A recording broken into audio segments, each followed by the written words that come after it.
We have some breaking news. CNN has obtained new surveillance video from the fatal shooting of the United Healthcare CEO. And we do want to warn you that the video is, of course, disturbing. CNN Bryn Gingras joins us. Bryn, take us through this video.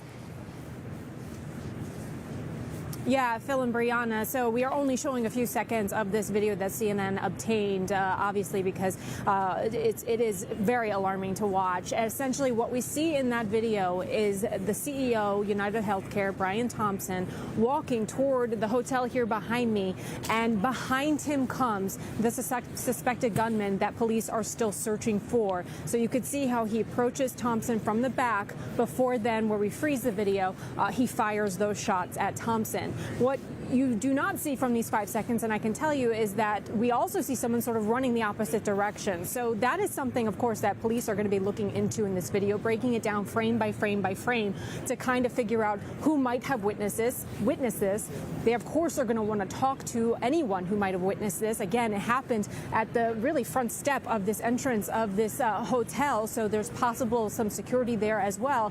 And then, of course, follow the path of that gunman. As we already have learned, he flees from the scene, going down a back alley behind a theater that's across the street from the hotel where we are, and then hops on a bike where they basically lose his trail in Central Park. So again, we know that police are offering a $10,000 reward for any information that's going to help find this suspected gunman, but that manhunt is underway after this brazen shooting in Midtown Manhattan, guys.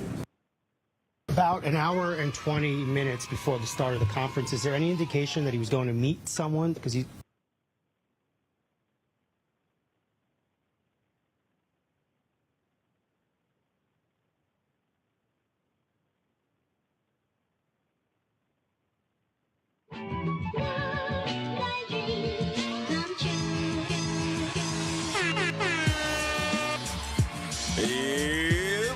I'm probably loud. I feel like I'm loud, but anyway, talking shit, getting clicks. You already know it's the we episode.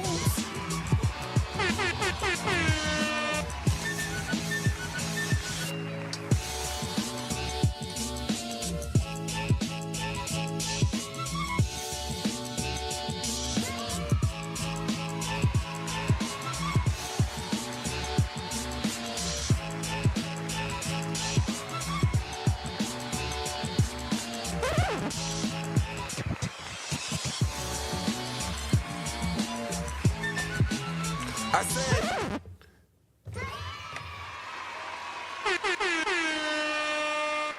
ew.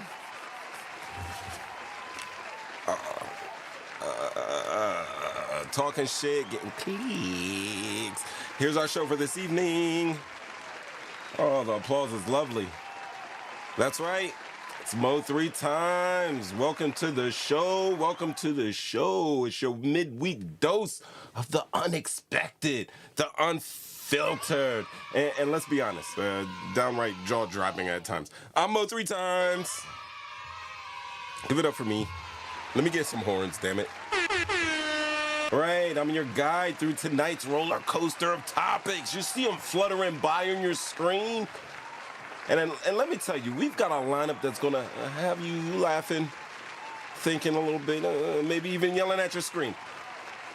We're going to talk about everything from presidential pardons that, you know, people are scratching their heads about, to a bill that could actually shake up the very foundation of, what would you call it, the educational system that we got going on here in the United States. And, I also got some banging-ass police body cam footage that's going to spark some conversation. So grab your snacks, hop into the live chat with the... many people know them as the JumpOut boys in their city. That's right, them, the gang. And let's make it a night to remember. Let's do that. One more yay, one more cheer. You ready to do it? Let's get into it. Let's go. Yeah, so man, it says suspect appears to be light-skinned man wearing cream or light brown jacket with a very distinctive gray backpack. It looks like a little tech backpack, something you throw a laptop in there. But this is just let me zoom in because I just overwent on my last CNN little play there. But this is a little a perfect picture just to illustrate what's going on. You see in these pictures right here where my cursor is moving. This is an alleged gunman that shot the United Healthcare, which is one of the biggest insurance companies in the United States, shot and killed their CEO down here. Right? And this is like fairly new news. It happened this morning. There is going to be they call it a tree lighting ceremony in Rockefeller Plaza tonight. So that was, everybody's like, oh, somebody's getting killed. It's going to ruin the tree lighting ceremony that's right down the street. But why are we cheering? Why are we cheering? I got to get a hold of these buttons. But damn, this is going on. Yeah, CEO Brian Thompson, he's about 50 years old. He has a couple kids that he leaves. But yeah, there's a gunman brazenly attacked him at like right before 7 o'clock this morning. Brazen.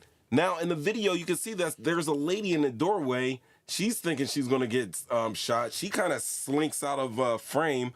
He doesn't shoot him, and a lot of people are saying the way that this took place, that it was most likely a professional hit. Y'all don't got to clap at everything. It was most likely a professional hit. Yo. Hey, everybody. Let me check the chassis. Mainline in the building. Let the children sing.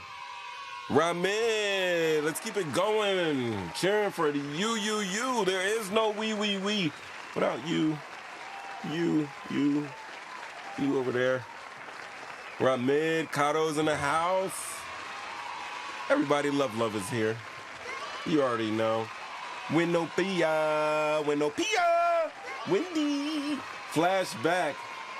And Ramid's already, everybody's in the house. Ramid's already commenting right now saying, yo, a setup. A setup, right? Am I looking at his comment? Am I doing like screen magic right now? Listen, I'm with you, Rock. I'm with you. I am with you on this one. Because it looked like it was a professional hit. Now, why? Why? Could it be some internal company beef?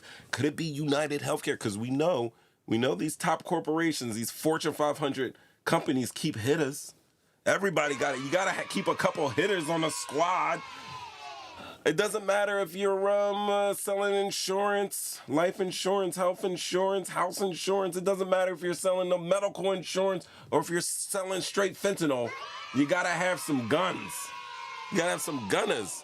And Ramid, you might have a point because they showed during this I don't know what we call this as murder. It's definitely cold-blooded murder.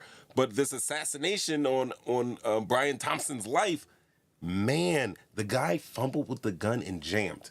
Anytime you see any hood shooter, anybody like a random person, even if it's a vendetta and someone's trying to after them to kill them, take their life. I don't even know if I can be using these words on YouTube. Let the children sing for that. But what happens is a lot of times these guns jam, and once the gun jams, they try to and shoot, and you can tell. But this guy had a gun jam. He cleared the gun jam and kept on firing. This is where I would cheer, just because he knows his weapons and everything like that. But a man did lose his life, and this guy was very, very brazen. Then he took off on an electric bicycle. And while I'm listening to this today, I'm like, yo, it's New York City. There's cameras everywhere. Cameras at every intersection. I know every business, especially when we're talking about downtown Manhattan. Midtown Manhattan, he was standing at the hill, and I could have sworn I might have stayed there before. Let me bring this up. Let me bring it up. Insane. But yeah, this guy is staying out in mid-Manhattan. You would think that there's cameras everywhere, and usually what police will do is they'll get that CCTV footage, and they'll follow him on that bike to where he's going, and then he'll go into And then that's what I was thinking. I was like, where could someone possibly go to get away from these cameras? Because they could definitely follow you back, to your doorstep. And if you go down in the subway, you know they're following you. Like, how many places can they follow you? Like, where can you go in the city where cameras can't follow you? And my only thought was, damn, he probably went to the park. That's what they said, Central Park. And even then, it's just a matter of time, because I'm not saying like trail cams or camera parks, cameras like that, but they're going to be checking entrances and exits from the park. So I don't know. Buddy probably had like a plan where he ditched the bike, got another vehicle, changed clothes or something like that. I don't know. I'm speculating. But it is amazing for somebody to do such a brazen shooting in New York City in this day and age, to someone very prominent and in a very ritzy part of the city. And he is still being sought after as we speak. They have not been able to catch the guy yet. $10,000 reward, which is pretty damn low for killing like a CEO of a major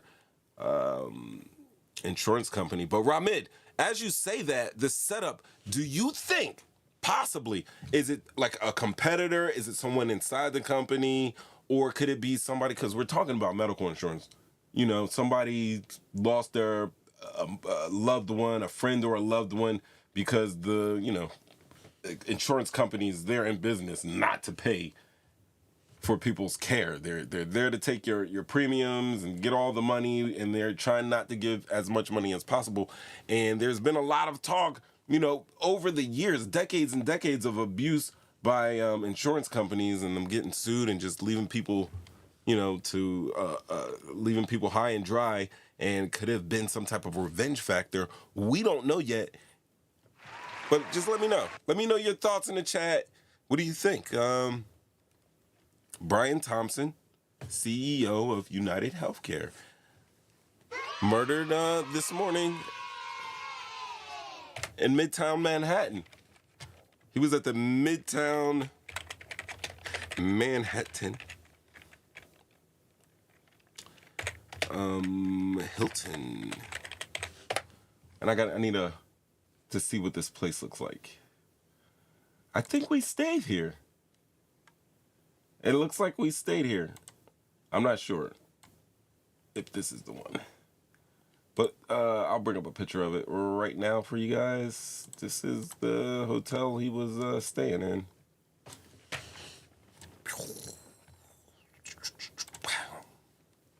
This one here. And I believe I don't know if that's the one that is next to the United Nations building. It may be. I believe we did stay there. Very nice hotel, but yo, it is in the middle of city of Manhattan, so I mean, it's New York City. If they're gonna get you, they're gonna get you, and he got caught. But yeah, NYPD's working on that, detectives and whatnot and so forth. But I just thought that was insane. I'm rocking my talking shit, getting clicks t-shirt while listening to the show. Thank you. That reminds me, I'll go straight to the site here, guys. You know, we got these adult logo shirts, these sweatshirts, good quality sweatshirts, and it is getting cold out. You know, stop by the site, see what you got. Yeah, I sold a whole 2 of those. Where are they? I sold 2 of these white Irish shirts. Somebody bought them. They bought white Irish shirts. If you guys don't remember this, we were talking about Kamala's real grandmother, according to Candace Owens. It was a joke, but 2 people took this seriously. I hope one person's wearing it as a joke, at least to balance the universe. But yeah, I sold 2 of those. And then this takes you to the shows, obviously, right here. Yeah, we do that on the We episodes. Yo, last night I was watching, well, not this last night. Last night, Kiki had her band recital. And so we went over to the high school where they were holding a recital. And they showed the 7th graders which Kiki's a 7th grader. They had the 8th graders, and then they had the 9th graders, and you could tell, like, these kids were amazing. Now, Kiki's group, they still were, you know, like, to be honest with you, to be frank, since we're family here, like, I don't like going to these things. They're boring. Like, you go to the choir and hear the choir sing, and it's like, oh, we're going to hear these stupid songs again. Obviously, you got to support the babies. But, like, come on. They get up there. They're all in their choir. They're all together in the choir. You know people aren't singing. There's people lip singing, faking like they're singing. Same thing with band. You know they're not blowing into their instrument. They're just fingering the keys to act like they're doing something. And that's what you see in a little 7th grader. There's still a little bit of that. The 8th grade, a little bit more crisp, a little bit more precise, a little louder, more confident play. But then the 9th graders came out, and like, honestly, like, all right, so they're still 9th graders. They still got work to do, but it sound like they sound like professionals that were practicing, like seriously, like rehearsing, you know?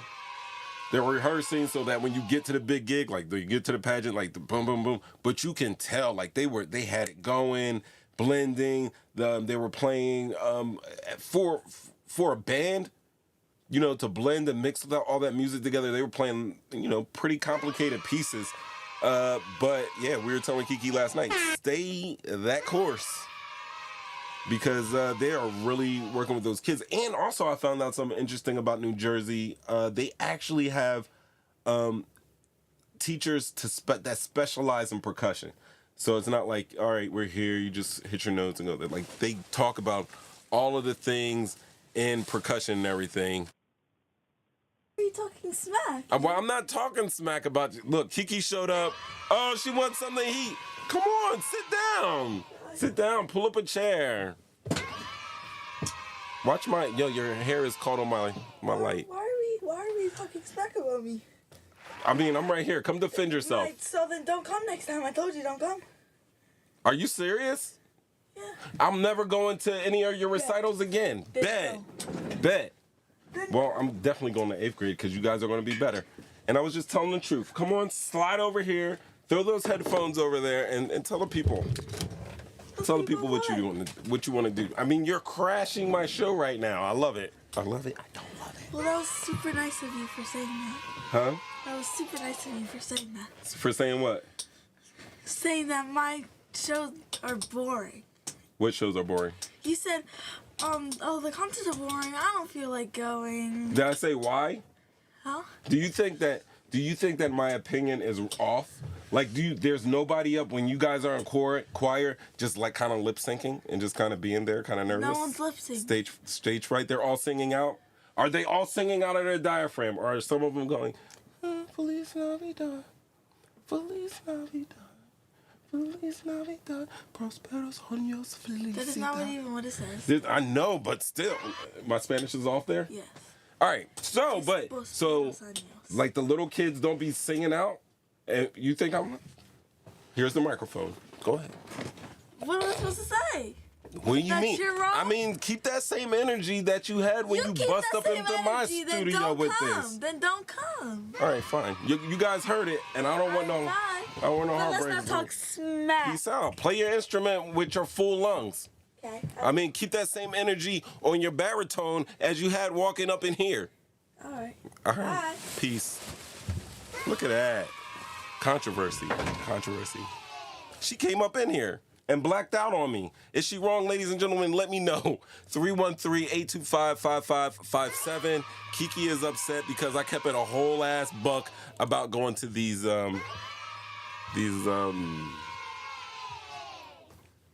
little shows, these Christmas pageants that they be having. I like to purchase a black shirt. I can't.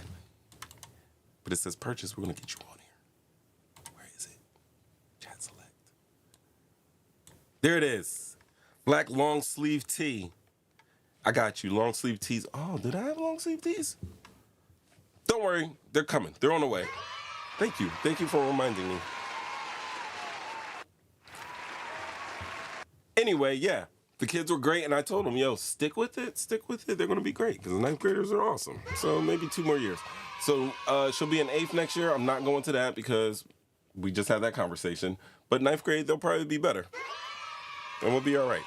I'm going to stop hitting those Let the Children Sings, and we are going to have a good show. Swallowed up. Have you ever been swallowed up? Have you gone through a time of swallowing? Honestly, have you? Have you guys ever gone through a time of swallowing? So anybody hear about TD Jakes having? He had a health scare. Well, let's talk about that a little later. What I do want to do right now is go straight to these body cam videos. Damn it.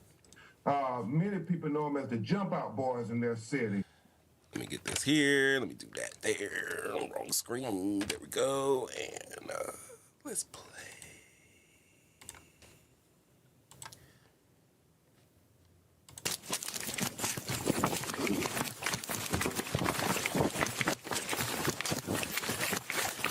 $231 so I got one running.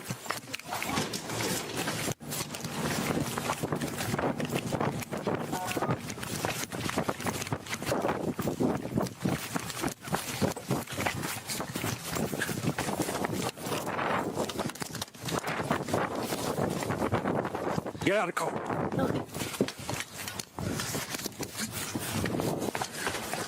Where are you at?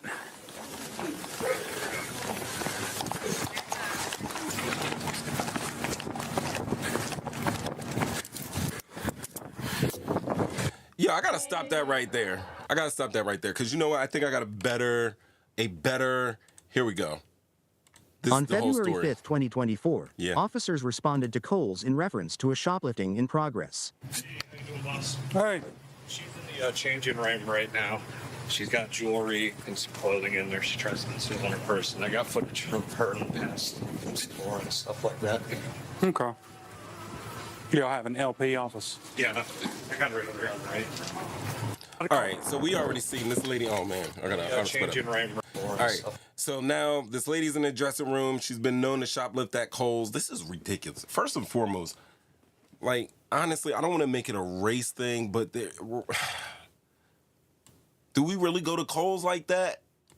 Are we really in Kohl's like that?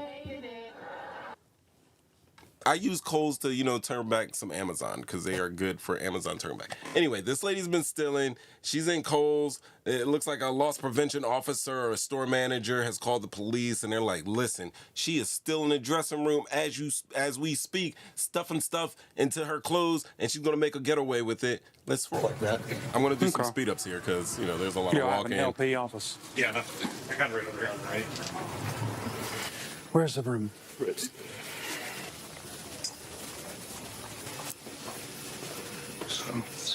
Get a little sound here.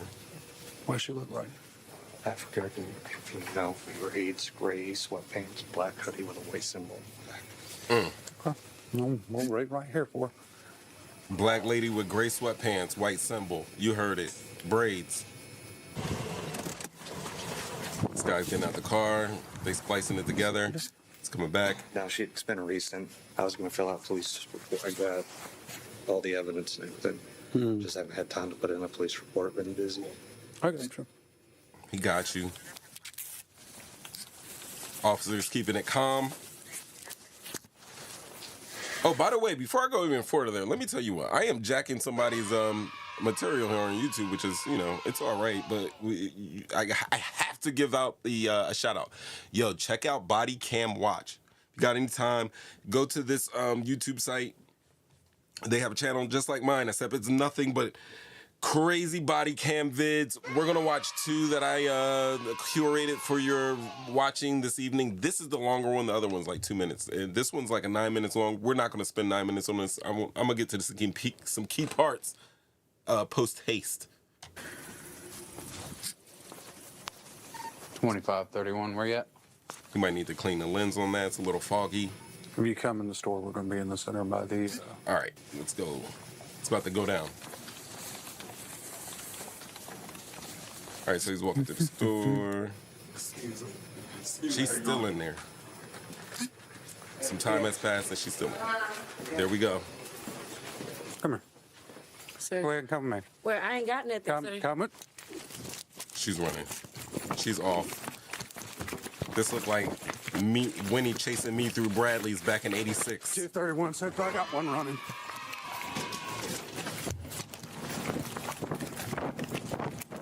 He dropped something. Might have been the mace. She's in flip-flops. Hold on. We gotta... 231 Central. I got one running. Yo, she's doing this in the flip-flops, ladies and gentlemen. Like, she's doing this in flip-flops right now. Right now, she's running through this shopping center in flip-flops. That's bad. That's not good. Let's keep going. I can't believe he should have caught her before she hit the door, but she did weave through. Looks like she's getting a late model Honda. And he's got her. Get out of the car. Got her. Got her. Where you at? Got her. Here's the other police officer. He's just making it out of there right now. All right, so now they got her. Where are they gonna get? Let's see where they're gonna get.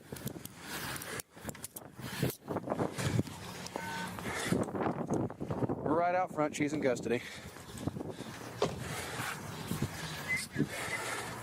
All right, looks like if we're gonna play that suspect game. Looks like suspect is running from Kohl's wearing flip-flops. She does have a slight overbite. No. Yes, she Now, does. that was about the dumbest thing you could have done. She can bite into a sandwich and clip her toenails at the same damn time. I'm just roasting right now. Why we run? Because I'm in my no scared. All this. I'm with Scared. somebody, and they had me stealing. He said, he said, I'm with somebody and they had me stealing. There's an overbite right there. It's kind of like giving Montgomery, she's got the Montgomery Burns mouth. I don't want to body shame though. You know how it is. For socks.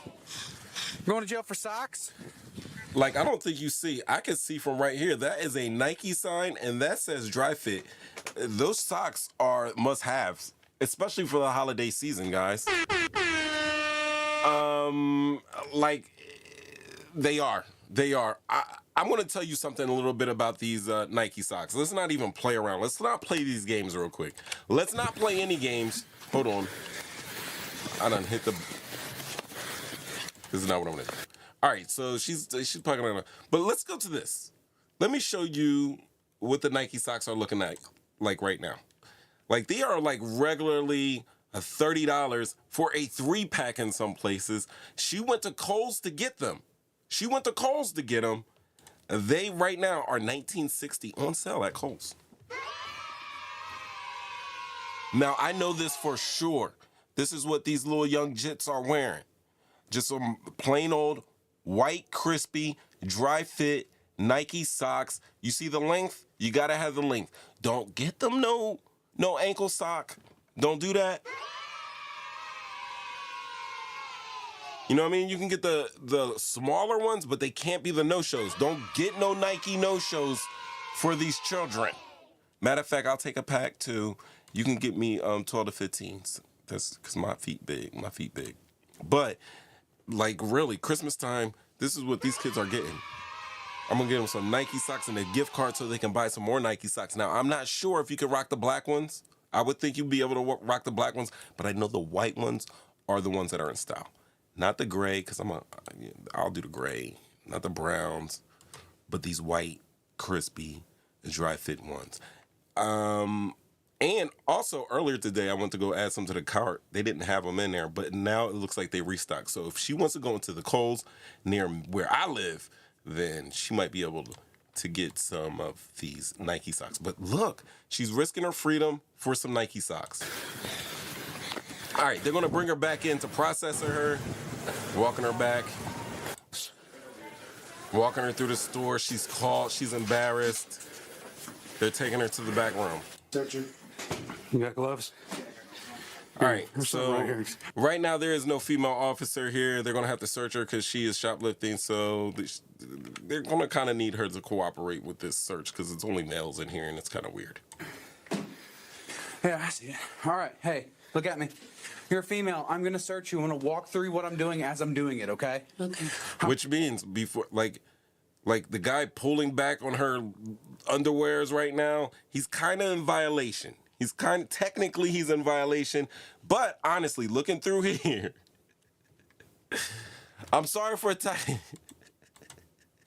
I wasn't attacking Kiki personally. I was just attacking the group she was in. I was just tracking her and all her friends. No. I'm just hoping that I can do it like I did for the Brazil softball team. Give them a little tough love, give them something to think about, and make them come back with that Eye of the Tiger next time. That's it. She's a great baritone player. I want her to be the best, though. Sorry. I apologize. All right, but check this out. How much stuff do you have on you? I just had some mess in my pants. Okay. Do me a favor, face towards the camera, or face away from me. All right, I'm going to pull the back of this way. Doing some searching. It's going to search.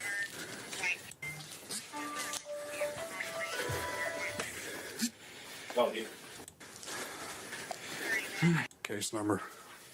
Okay. I'm gonna unzip your jacket. What are we wearing underneath it? Oh, I just.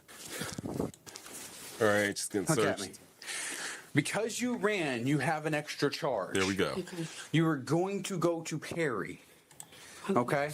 Concealing stuff on you when you get inside of Perry is an extra charge.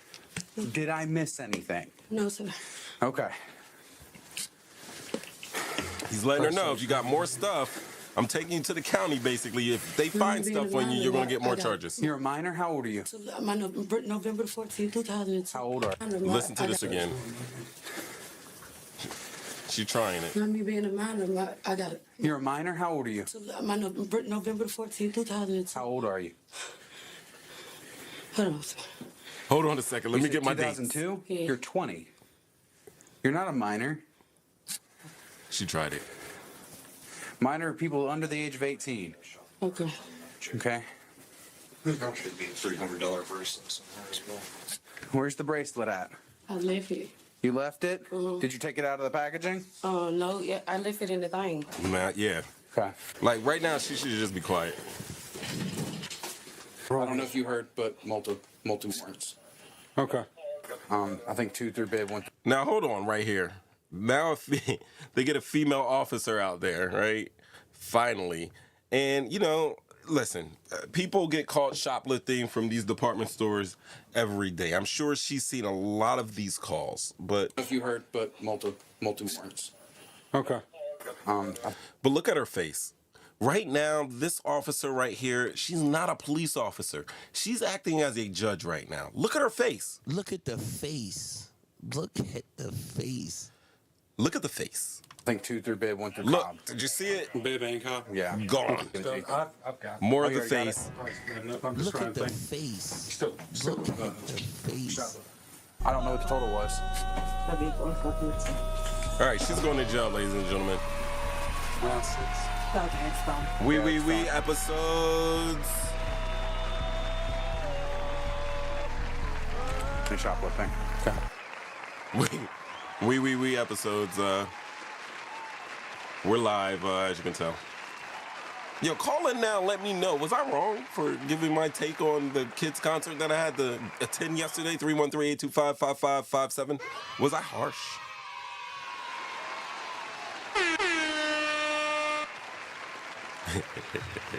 Let me know. So, flashback, that's what I said. Yeah, so check it out.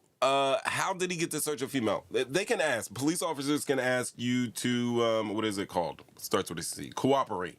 So basically, she could have really asked if she knew her rights. If she was, if she wasn't a juvenile like she said she was, and she was an adult, she could have asked for a female officer to search her. Like when a guy said, "Is it okay?" she could have been like, "No, I want a female officer to search you." However, we saw him searching her, telling her everything she was going to search. I went through it too. I kind of sped through it, but it wasn't like he was on her. He was really just trying to get that the merchandise out of it. from her. So, and the body camera's on. I didn't see anything wrong with the footage or anything. The manager was also trying to say that there was a guy that had frequented the store with her also that was still in the store, but he was at the cash register paying, which to the police officer remarked, hey, did he steal anything on this visit? He said no, and then basically he said, oh, well, that's what it is then. We're just going to leave him alone. We're going to take her. But as you can see, this lady was not prepared to do what she had to do. She wasn't prepared to, she didn't want those Nike socks. She didn't want them bad enough because first of all, she would have wore lace-ups. I mean, the way that she jetted from the police officer in flip-flops like that is amazing. It's amazing. It's insane. It's insane. But she should have wore lace-ups and she should have had a driver. She tried to hop into the passenger seat. She was going to slide on. She was going to hop in the passenger seat, but he caught her. He caught her. Like, damn. All right. So I already gave you guys what you guys can get. It's gifts and stocking stuffers for this season for the kids. If you don't know what to get them, they're going to want some Nike socks. You know, unless you got a kid, a weird kid, that's all he wears is the Adidas or something like that. You can't do that. But, you know, most of the world, Nike, get them in the pack. They're on sale right now. Usually it's like $30 for a 3-pack. That's $10 a pair of socks. Now, I'm not even going to get you twisted. Dry fit socks last forever. I got a pair of blue. I had another pair of white ones. I don't know what I did with them, but they weren't destroyed or anything. I got a pair of blue ones that I wore earlier this week, and I've had those dry fit socks for like at least 5 years now. And they're still crispy, and they hug to the foot tight. They hug to the foot tight. But yeah. This is what we're doing, talking shit, getting clicks. More cheers. Love you, Keeks.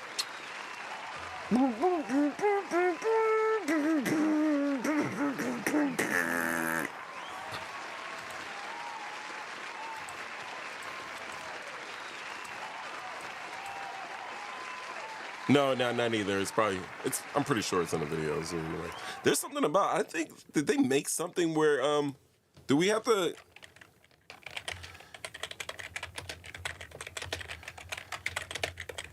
that is a great question. I think they changed it. Yeah, no, still. Yep, they still got to read Miranda rights, but police do not need to read Miranda rights if the person is not in custody or being interrogated. So if they stop you in the street, they don't know, obviously. Somebody said that they were trying to get away with not doing Miranda warning anymore. But yeah, it's still in effect. So I'm pretty sure somewhere in that body cam, we are going to see that lady was properly Mirandized. Talking shit, getting clicks. You are on the line with Mo 3 times. I got a caller. What's going on, caller? Who are you? And what's going on? Hey, Mo 3 times. This is Mainline, and I'm on the line. And I came to defend my my lovely little cousin, Kiki. And I think you were being very harsh. It was one thing to have tough love, but you were just being mean, I thought, and I just got to where I could call you. That's what took me so long. But oh, wow. That's just my opinion. And I have a lot of admiration for young people, especially with the school systems like you highlighted on the show that you might get to be a topic, where they're actually closing music programs down all over the country, man. They are. And to have these young people... Yeah, but to have these young people interested in trying to learn how to play instruments, man, you know, it's truly a blessing that they have something that they can develop themselves in, where they actually have to apply themselves other than a computer screen or a telephone. So yeah, I just wanted to let you know, I was, you know, and I understand, you know, where you were coming from with that, but I just had to stand up for my baby and just throw some jazz back at you with a smile on my face, you know. Also, I posted. I hope I wasn't out of line, but I posted on the chat room.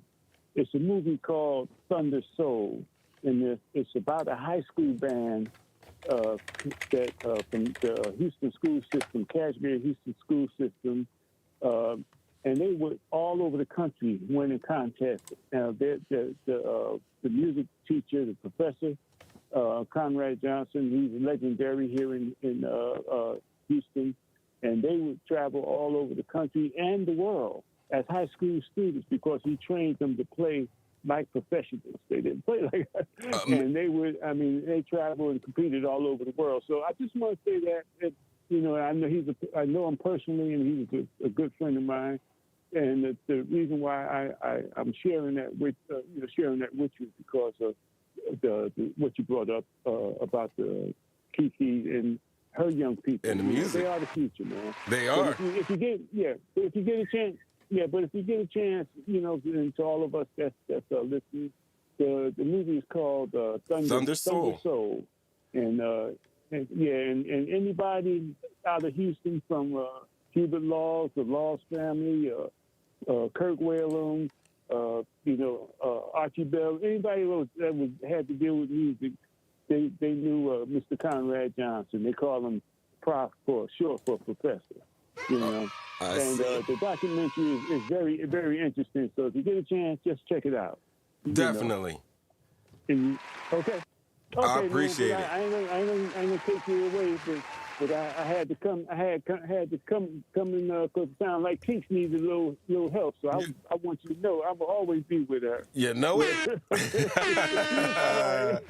the children sing. All right, later on, man. Later on. All right, thank you. Yeah, that's amazing. That is amazing. That was right on time. All right, guys, I'm going to take it. I was being a little harsh, but believe me, this harsh heart, there was no malice intended. I just want her to be the best that she can be. And while Mainline was dropping us some jewels for us to check out, here's a trailer for Thunder Soul. I know I'm going to get clipped for it, but let's check it out.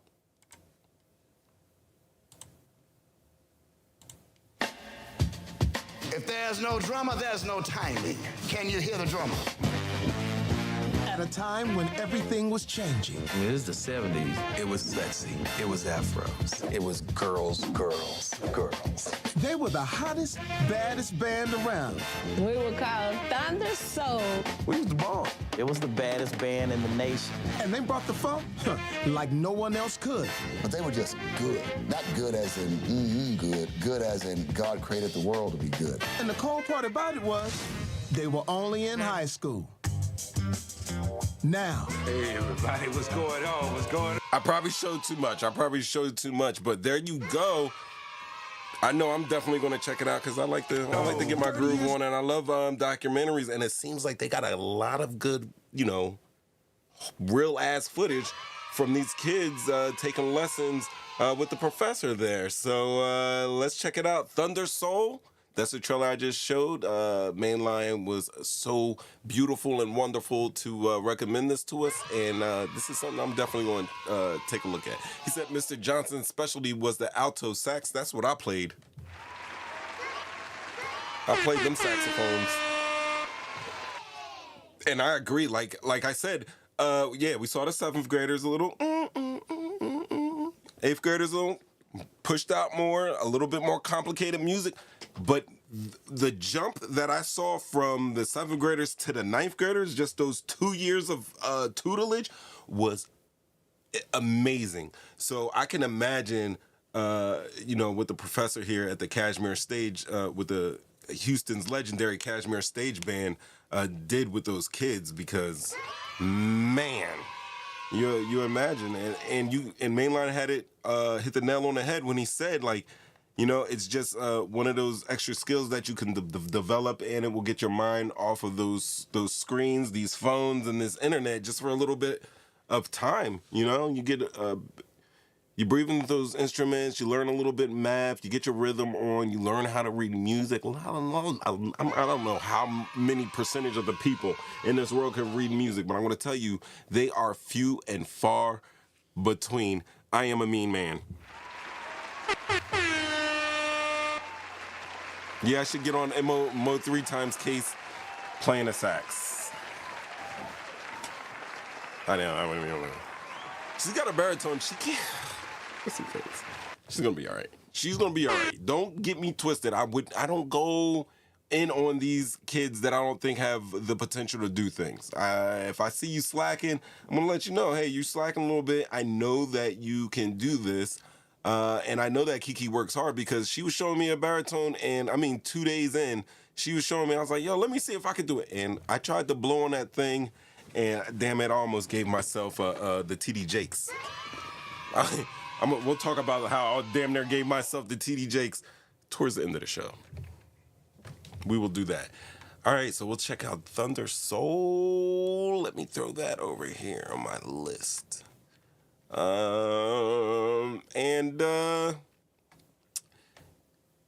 Yeah, let me give you one more body cam. 2 minutes. I feel like it's like a joke. This whole thing is a joke to me. I thought it was hilarious because there is like the setup. There's a premise. There's a setup. There's a punchline, and I took it as a joke. I want to see if you guys see this the way I see it. But here we go. Back to the body cam cop guys. I'm gonna throw you all a link so you can check these out for yourself. But let's check this out. I'm gonna have FWC pulling behind me. Ma'am. Hi. Signal 1. Step out. Step out. Okay, you need to step out. So I think I have a flat. Go to the front of my car. Okay. She had the 80s rock blaring. Is that a Subaru? Is that a Subaru? Is that Georgia plates? What type of plates are those? That doesn't look like Georgia. I thought that was a peach, but it's not. She's somewhere. Maybe Florida. She's signal Looks like 1. Florida. I'm code 5. Thank you. I think it's like the Stop. Stop. Touch. Okay. Yeah. What's going on? Did she crash? I was coming this way. I just saw it. I went down. I went north. I turned around. Oh, I have a flat tire, and You have a flat tire? yes. I'm on a flat tire. All right.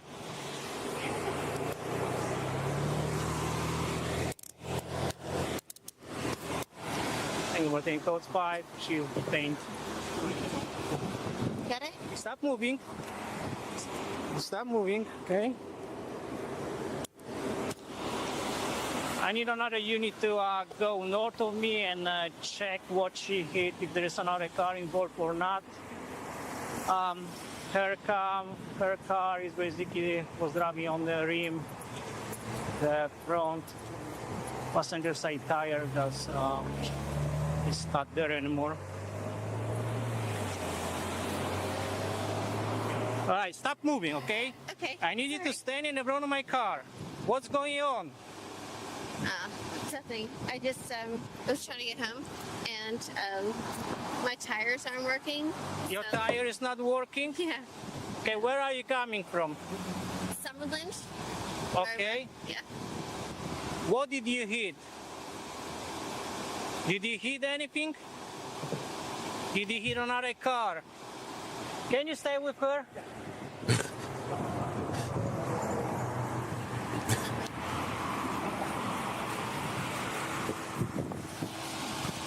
Yo. Her tire's not working. Did you hit something? Did you hit another? She hit the hell out of something. Talking shit, getting cleats. We episode. All right. Shut up. Yeah, so what do y'all think about that? How did she go from she had a flat tire to no tire on the passenger side, and the girl was busted? I just thought this was funny because, like, they pull her out of the car, it looks like the car's fine. Maybe she does have a flat tire. She does look like she's impaired, and then he puts her in the cuffs on that. I was like, damn. Like, that escalated quickly. She's already in the cuffs. She didn't even take the field sobriety test or anything like that. And then he said, man, it goes to the other cam. I don't know. You guys watched it. You saw it. I just saw it. The tire. Oh, my God. Narcopen is going to be female. She's signal 1. Step out. Step out. Step out. Step out that car.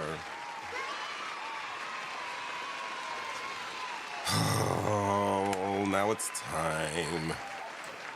All right. Okay, you need to step out. Yeah, we're all right. She's out. She's out. She's out of the car. All right. So, what else do we have? All right. So earlier this week, we had a lot of different things going on in this world. We had the Biden pardoning Biden. You know, the Hunter pardon. And let's get into the Hunter pardon. Definitely getting up. Oh, I'm gonna come back. I got something from in Mainline's neck of the woods that we can talk about. But let's talk about Hunter Biden. All right, so as you guys knew, Joe Biden. How am I going to do this? Joe Biden pardoned Hunter Biden. And, you know, Hunter's his son. And you wouldn't think that it would come as a big surprise other than Joe Biden was like, yo, I will not pardon Hunter Biden. He said it all during his campaign. And, oh, wow. D. Wade is still up there. Yeah. Pardon. And I get it. Republicans are mad because, yeah, Joe Biden was like, yo, I am not going to pardon him. And in the back of my mind, I was like, man, it's kind of trashy. I get it. You want to show some type of political integrity, but damn. That's your son. Like your only son. Well, he had more than one son, but basically they lost a family. Wife, daughter died in a car accident. Leaving him with the two boys. One of the boys went over to Iraq, Afghanistan, was fighting and was killed in war. And then you got a Hunter who's been, you know, kind of messed up. He's been, you know, doing drugs, running around, and hooking up with Burisma, and just running around and stuff like that. Oh, beam you up. Boom. You're beamed up. Where are we on hiding? I gotta go back to the chat. I gotta check my chats. It's just me. I need it. Hey, Auntie. Who's gonna be deported? Not me. Oh my God. You are LOL and how do I hide? Listen. So yeah, that's what it is. Joe Biden said he wasn't gonna do it. He ended up doing it. Surprised to me? No, not really. Not really at all. Did it come as a surprise? Did it come as a surprise to anybody else that he would pardon his son? Now, what did come as a surprise is, like, if the Republicans were talking about it, you know, the GOP was talking about it, then I'd be like, okay, it's whatever. It really is whatever. But it's really Democrats that have been really going in, and that is something that I wanted to talk about. I really wanted to talk about that. So let's get into it. All right. First off, the pardoning took place on December 1st, just a couple days ago. President Biden issued the full and unconditional pardon to his son, Hunter Biden. And he made sure it covered all the federal offenses committed between January 1st of 2014 and December 1st of 2024. So the pardon encompassed Hunter's convictions for federal gun, and he had tax charges as well. Now, in an official statement, President Biden asserted that Hunter was selectively and unfairly prosecuted, attributing the legal reactions and actions against his son to political motivations aimed at undermining him and his administration. He also emphasized his belief in the justice system, but expressed concern that politics have infected this process, leading to his decision to grant the pardon. I think this is a good conversation. Biden, don't stop there. Keep on pardons. Who else are we pardoning? I got a couple ideas of who we can pardon. But the action marked also the significant reversal of from President Biden's earlier stance, like I said. Throughout Hunter Biden's legal proceedings, the president had consistently stated that he would not interfere and had no plans to pardon his son. For instance, in June 2024, White House Press Secretary Karine, what's her name? Karine Jean-Pierre. Where is she? Oh, here she is. Karine, you know this lady. She's the White House Press Secretary. And basically, what she said was that the pardon that he would not.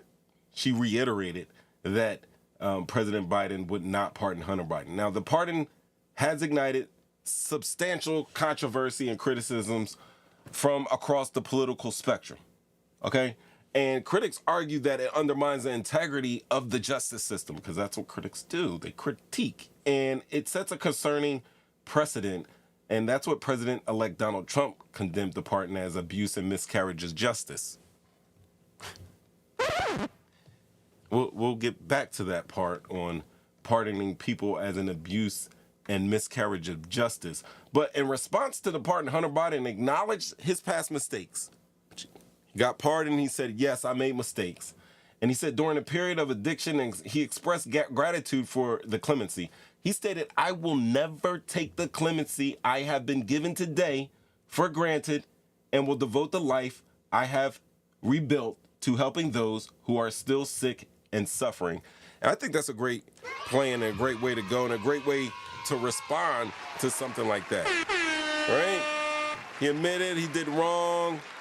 He said this is what he plans to do going forward. I mean, I have no problem with that one. Now, the development also raised concerns about potential for future presidents to pardon powers in similar ways. And if Hunter Biden being pardoned has struck a nerve, and then most likely you who have a problem with that are out of your mind. Now, we usually use the F word here, but I'm not. But you are out of your mind, because what's perplexing to see is that it was really a lot of Democratic politicians who typically stand firm, you know, in the face of the Republican hypocrisy, i.e. Donald Trump saying, condemning the pardon as an abuse and miscarriage of justice. But damn, like, I think a lot of Democrats faltered in the principles over a pardon, honestly. I think the pardon is more about compassion than corruption, really. And we can address these missteps. Some of these Democrat guys would be Congressman Greg Landsman, and he went to Twitter, aka X, to say, as a father, I get it. But as someone who wants people to believe in public service again, it's a setback. And I would respond by saying, buddy, I know you get it, but then you pivot to undermine the very essence of public service by equating empathy to failure. How can you equate empathy as a failure? I mean, is it truly a setback for public trust when a father who happens to be president chooses mercy over vengeance for his son's acknowledged wrongdoings? His son actually was like, yo, I did that.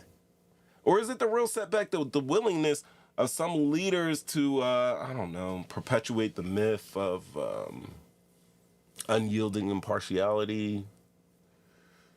You know, while the justice system is crumbling beneath our feet, like, is that about showing humanity while upholding the law? Is it? I gotta ask. How about we take Senator Michael Bennet shown here? Huh? He said President Biden's decision put personal interests ahead of duty and further erodes Americans' faith that the justice system is fair and equal. I mean, so, all right, the assertion is that the pardon erodes the faith in the justice system. I mean, that's rich, really, coming from a member of Congress who has watched the very system dole out disproportionate sentences to the poor, to the marginalized, and the disenfranchised, and doing all that without taking any significant action.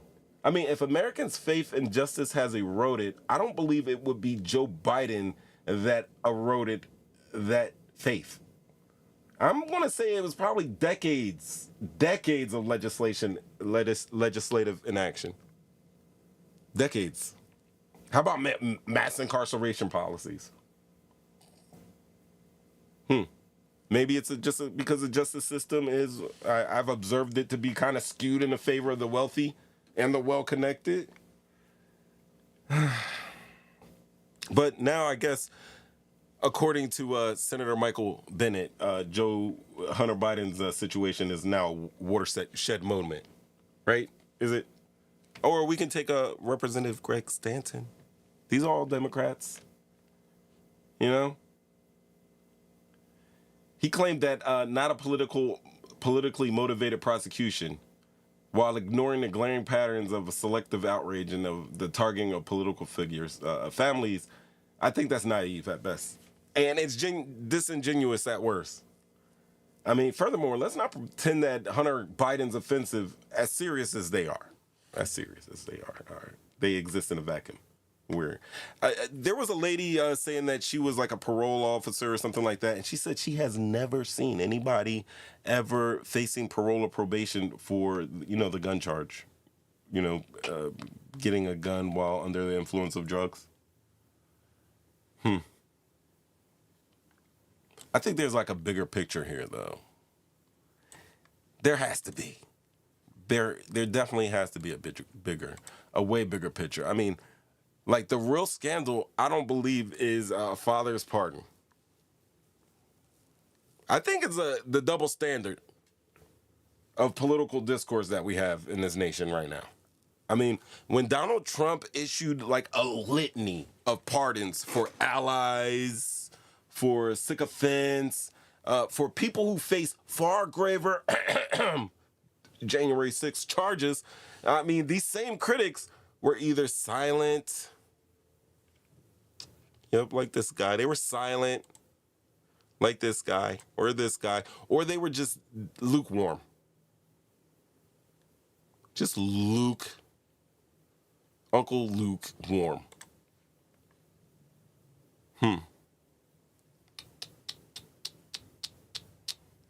They were lukewarm in all those combinations, right? But now, they're seizing this moment to secure some points under the guise of integrity. I mean, President Biden's decision was personal. It had to be. But I don't think that negates the fact that Hunter Biden faced the consequences for his actions, admitted it, and said that he was going to do better going forward. Unlike some other people who were found guilty of things and just kept it pushing. Overwhelmingly found guilty. Like, not just found a little guilty, like overwhelming evidence that led to their guilt. But his conviction was upheld. His father chose to forgive. And I think there's a far more transparent and understandable move about this pardon than the normal political paybacks or the authoritarian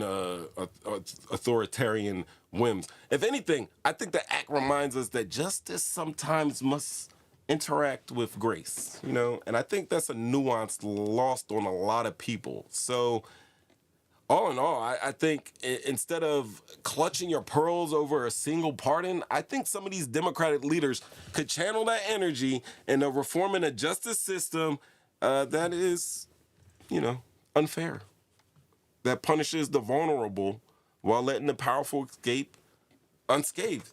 That would inspire public trust, especially for me. But we'll go back to talking about what did he say? Hold on. Where is it? He said, President-elect Donald Trump condemned the pardon as an abuse and miscarriage of justice. Damn it. Only thing I can do is just... Giuliani of offering to sell pardons by his former boss. It's a lawsuit filed by a former employee of Giuliani's. What is that again? Sexual assault, run that back. By his former boss, New York, accusing former President Trump's former personal attorney, Rudy Giuliani, of offering to sell pardons by his former boss. It's a lawsuit filed by a former employee of Giuliani's, accusing him of sexual assault, harassment, wage theft. According to the lawsuit... I mean, we don't even care about sexual assault and harassment or wage theft anymore. Not in America. We don't care about that right now. We care about pardoning people. And if we care that much, then when I tell you that Noel Duffy Dunphy is suing currently, and it's still in the process right now. It hasn't been thrown out. Giuliani tried to dismiss it. There is evidence for it to go on. He said he also asked Miss Dunphy if she knew anyone in need of a pardon, telling her that he was selling pardons for $2 million, which he and President Trump would split. I mean, where's the hypocrisy here? So Giuliani allegedly asked the former employee if she knew anybody who needed a pardon, saying he'd sell them for $2 million that would be split between him and Mr. Trump. The lawsuit also says Giuliani allegedly told... I mean, that's all. That's all I got to say about that. That's all I'm going to say about that. Now, like, honestly, I took my stroll and my lap around social media about this, and this isn't this. Listen, the usual suspects had something to say about Joe Biden pardoning Hunter Biden. Some of these Democrats thought, hey, I can steal a little limelight and get a little press by condemning what Joe Biden did. But these are the acts of politics, and I am here pointing them out for you, talking shit, getting clicks, and I think it's time. I'm about to get into the last portion of this show. Bleached blonde, bad. And honestly, like when I look at Donald Trump sometimes, and when he says things like that, I just have to say that, hey, guy. You get a F for failure. You get a F for failure. You do. Oh my God. Yo, check out the POE cast. Check them out. They're on YouTube. Bro gave me the link yesterday. That was in this rolling yesterday.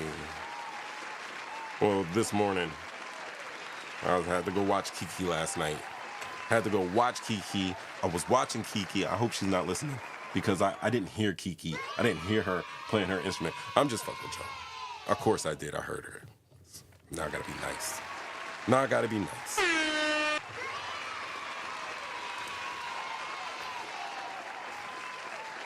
Yeah.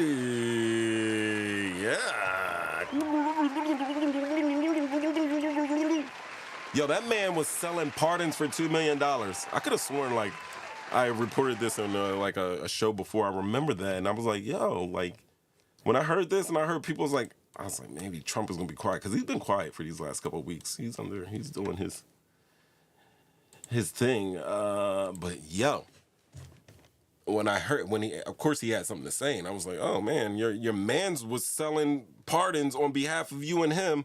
I wonder how much money they made on pardons, because Donald Trump pardoned a shitload of people. He sure did. Got a problem with it? Call me now. 313-825-5557. So far, I have shown you 2 body cam footage type videos. One of a lady shoplifting from Kohl's. I gave you the dibs on the hottest Christmas presents around. He's such a crook. Oh, man. That's what, Love, you should be in here reading these comments. I need you to read these comments. Donald Trump is going to forgive a whole bunch of nuts.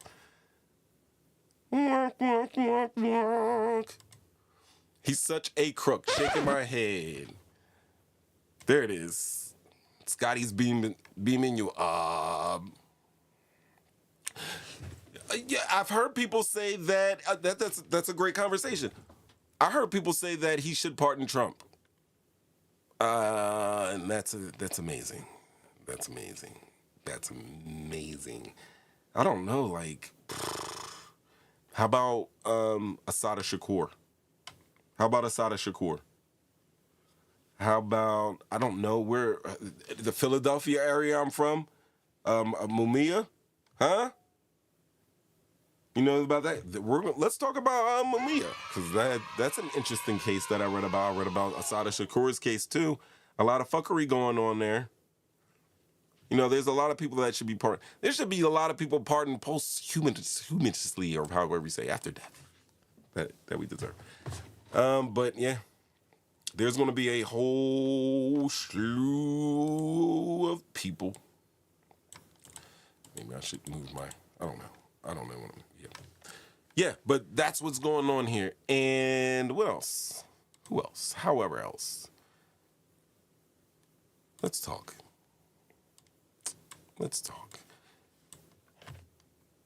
So, did you guys hear about what's going on with the Department of Education?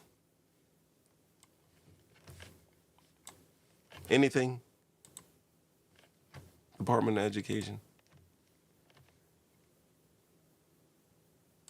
This is Senator Mike Rounds.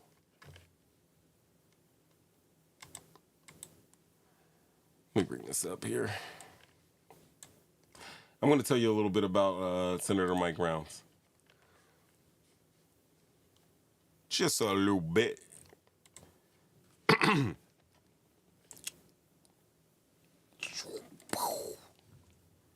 Let me get his picture up here.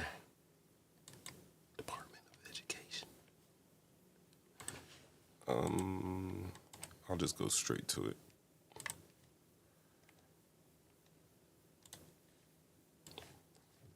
Department of Education. All right. So, no, it does say there. Yep, it is. November 21st, just late last month, Senator Mike Rounds, shown here, right above me, he's a Republican senator from South Dakota, introduced the Returning Education to Our States Act.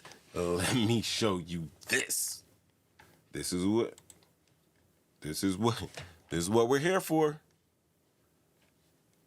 Let me go here. I'll set this up. I'll do a little presentation for you. Little presenter, you present. The audience went to full screen mode. Got it.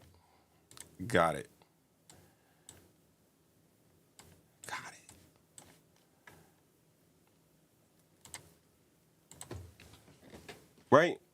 So, now, November 21st, 2024, Senator Mike Rounds, this guy shown here, that guy, he introduced the Returning Education to Our States Act, and it's aimed at eliminating the U.S. Department of Education and assign its programs to other federal agencies.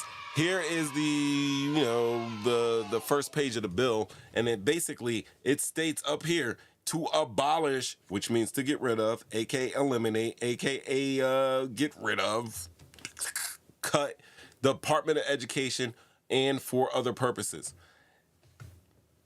And they're calling it the Returning Education to Our States Act. Now, here are some key provisions to this bill. This bill, I think, is like 115 pages, I believe. But anyway, it says the Department of Education would be dissolved, and it would be dissolved exactly 180 days from the time the bill has been enacted, which means the bill has to be voted on, and once it's been voted in and the president has signed it into law, from 180 days from there, Trump should have put First Lady Biden in charge of education. That's amazing, because I went to the North Virginia Community College, and I took some classes while I was living in Alexandria, and she was the dean of our school, and it is one of the best schools. I say one of the best schools that I've ever been to. Like universities, as a county, like a community college, that thing rivals, maybe some Ivy League schools. Like, I had professors, like a lot of professors that were from Harvard, from Yale, just because I was living in a great location.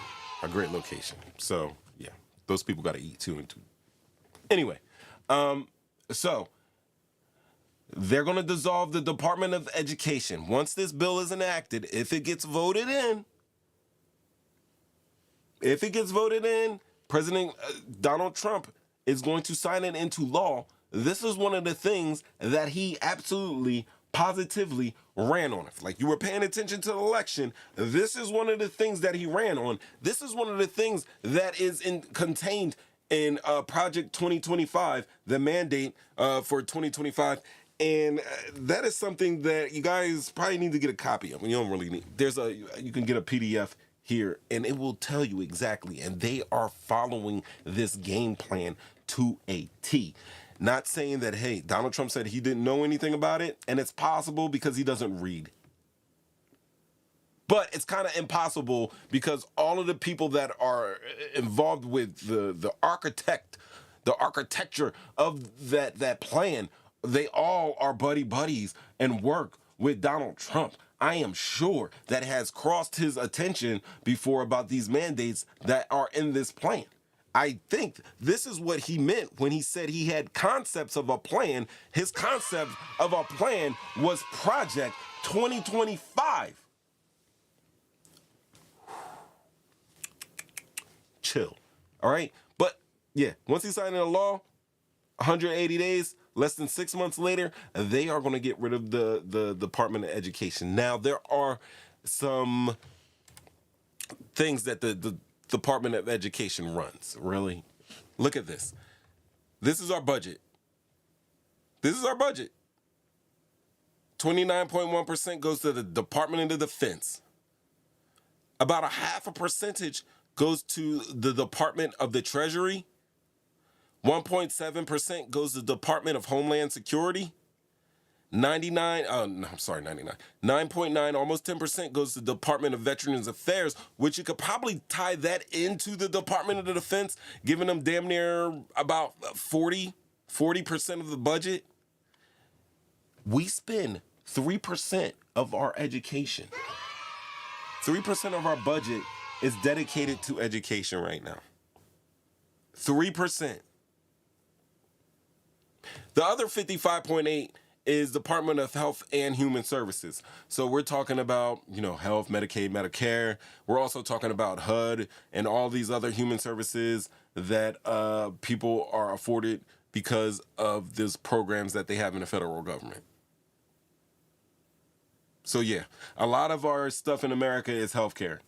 So maybe we can have some little healthier food, more vacation days, better quality of life here. We could probably curtail some of that 55.8% and throw it over here to the Department of Education. You know what I mean? Because we already know in the great United States of America, we are not going down on anything Department of Defense. And I think that's why they kind of separate the Department of Defense from the Department of Veterans Affairs, because you will never take from the Department of Defense.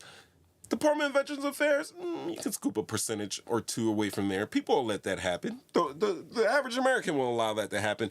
But I think it is pitiful shame for the Department of Education to be 3% when the United States is not the leader of education in the world. We aren't in the lead of smart people in this world. We just aren't. I think we maybe should dedicate a couple more percentage points to education. And when we're talking about Department of Education, let me talk you about some of the things that are going to be getting cut up there. We're not just talking about your kids going to school and getting lunch and books and stuff like that and taking field trips and having buses and air conditioning and stuff like that in the schools with this meager and measly 3%. I mean, essential programs currently under the department would be transferred as follows. Check it out. The Department of Treasury would receive the management of federal student loan programs, including the William D. Ford Federal Direct Loan Program and the federal Pell Grants, right? That's the Department of Treasury. I mean, they're going to absorb that, even though currently they are working with 0.5% of the budget. So maybe their budget is going to go up a little bit more because they're taking on a lot more now.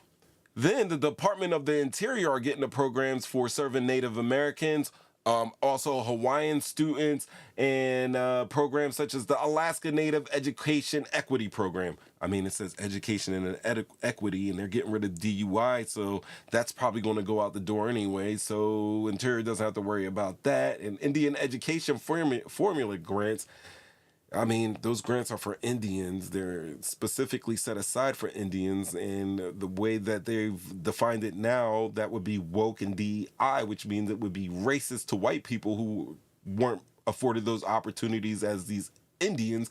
Therefore, they're probably going to get rid of that. But for being nice, they're saying that they're going to switch that over to the Department of the Interior, right?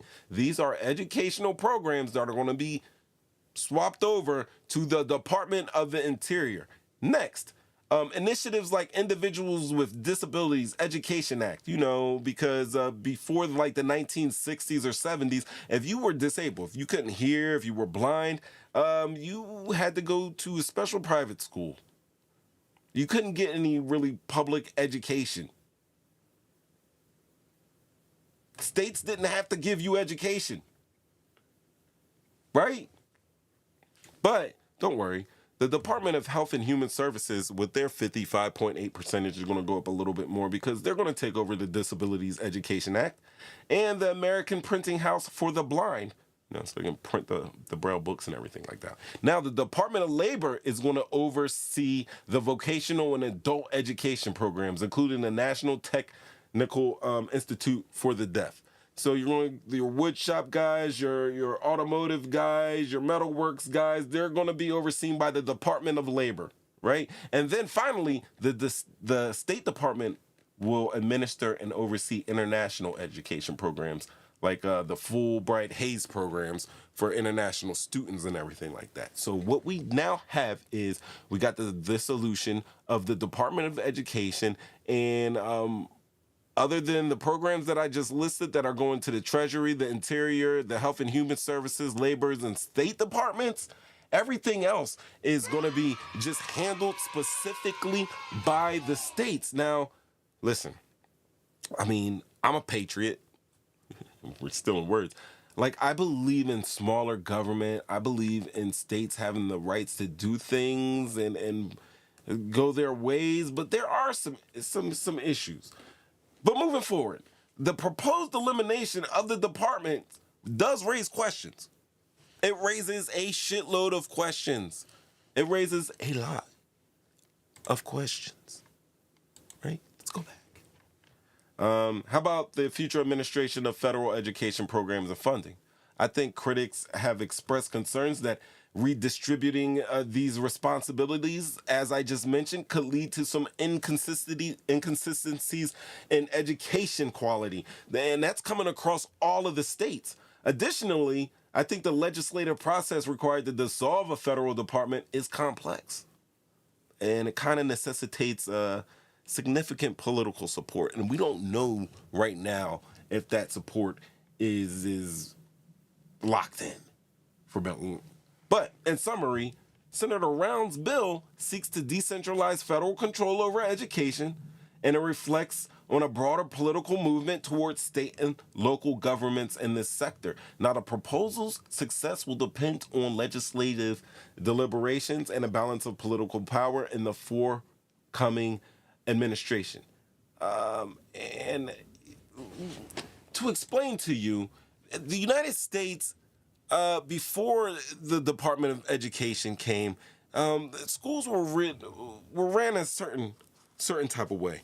And just to do it as simple as possible, as if I'm going to explain this to a child that's just coming of school age, I would break it down like this with these pictures.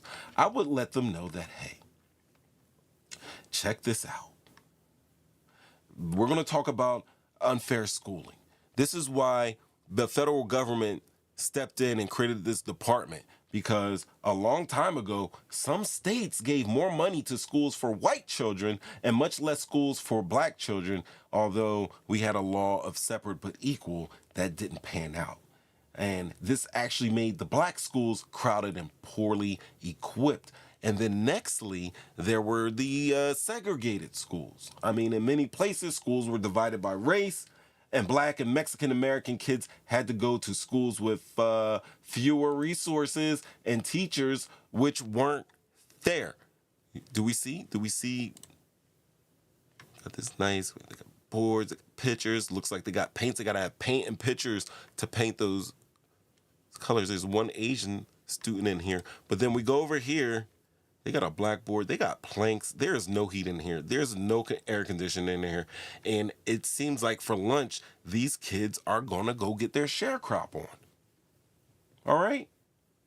But also, there were different rules for learning. Like, some states taught things in ways that weren't true, like saying the Confederacy was good and didn't tell the full story about slavery or important events.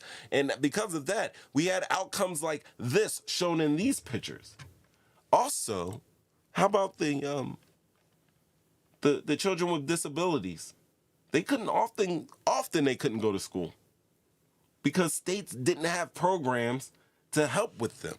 But when the government came in and said, hey, you need to have these programs, and if you don't have them, make sure you get them, and hey, we're going to slide you some cash to make that possible, but we don't have that anymore. So the states are going to go back to having to figure this out. And then finally, I would do this, just 5 steps. I would take them back to the chart and show them the pie chart, and let them know the federal government made rules to stop discrimination, make schools fair for everyone, and to ensure kids, no matter where they live, they get a good education. And that's the reason why the Department of Education was made in the first place. And it seems like it's being taken away so we could go back to a time when America was great. Like here. And these black and white photos was really great back here. That's when America was at its effing peak, right? So, Senator Rounds ultimately argues that since its establishment in 1979, the department has expanded into an oversized bureaucracy. That's what he's saying is the issue. That's the issue. The Department of Education has gotten too fat for its own good, and it's oversized, and with a budget that has increased by 449%, and yet, ladies and gentlemen, this is where the Department of Education sits as a slice of pie.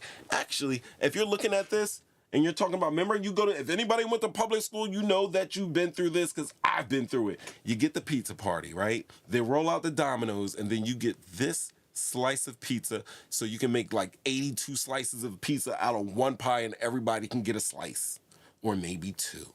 And this is exactly the shared pizza party slice that the Department of Education is getting right here in this MFN graph that I'm showing you. All right, but no, Senator Rounds says an increase by 449%, but yet without corresponding improvements and educational outcomes. He also emphasized that local entities such as school boards and state education departments are better positioned to understand and meet their students' needs.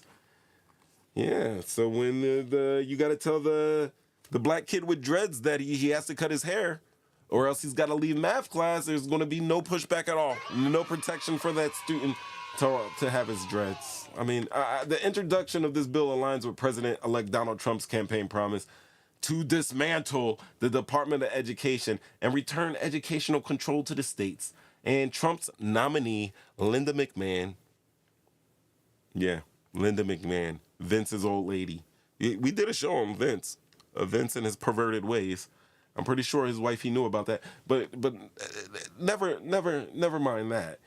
I mean, he nominated Linda McMahon, who is also a co-founder of the World Wrestling Entertainment group. So to lead the department underscores the commitment he stated. He said that Mike Rounds did start this proposal to get rid of the Department of Education, and we will send education back to the states, and Linda McMahon will be the one spearheading it. Linda McMahon is going to be the one spearheading this BS. Can you believe that, ladies and gentlemen? And it's weird that Linda McMahon would be doing this. Because, I don't know, have you guys ever seen this? I'm going to turn that up because I don't want to. This is back in the day. This is Kane. He's coming out. He's going to be beating some people up. He's going hog wild. He's kicking people's butts. Where is it? I'm out of control. Oh, man. He's got Linda McMahon right here. He's got it. Oh, he tombstoned her.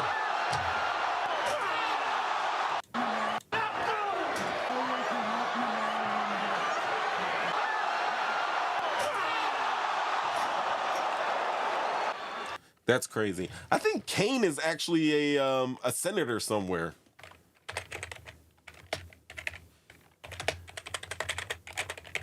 I think he became he's the mayor of Knox County, Tennessee. Oh my That's Linda McMahon. That is your Department of Education nominee to head up that group. So Will Murphy says states pretty much control their respective states. Trump should put First Lady Biden in charge of education idea. So Will, you are an educator. Could you fill us in on this? What else could happen? Standardized tests? No more money for disenfranchised schools? Because we saw what was going on in Tennessee. Tennessee State House, they're trying to get, the charter school vouchers using taxpayer money and basically keeping it for themselves under the guise of charter schools.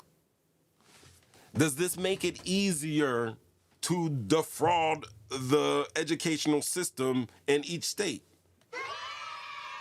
if we don't have any oversight here? These are the things I would like to know. If you could, call in. There's the number, 313-825-5557. Oh, and I shot you the bread for fantasy. I could have won this week. I could have won. But that's what it is.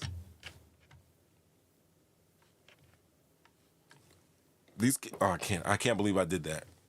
These kids, no school for them.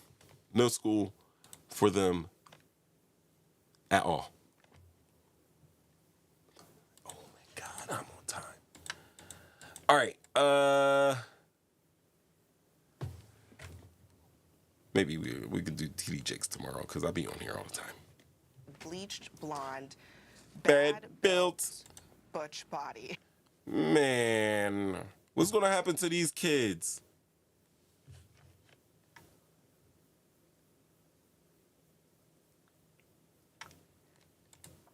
Should we send programs serving Native Americans, Hawaiian students, and Alaska Native education equity programs to the Department of Interior? Are these departments that are going to be absorbing all of these leftover programs from the Department of Education, are they going to be able to absorb these programs efficiently? If they are going to do this, is 180 days from the time that the bill is created, is that enough time to install and work out all the bugs in this great changeover? Why 180 days?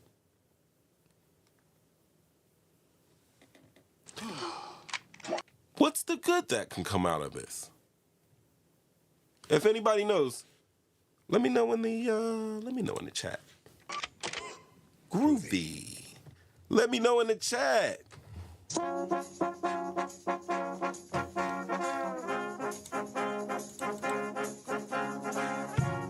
Rudy Giuliani was selling them pardons.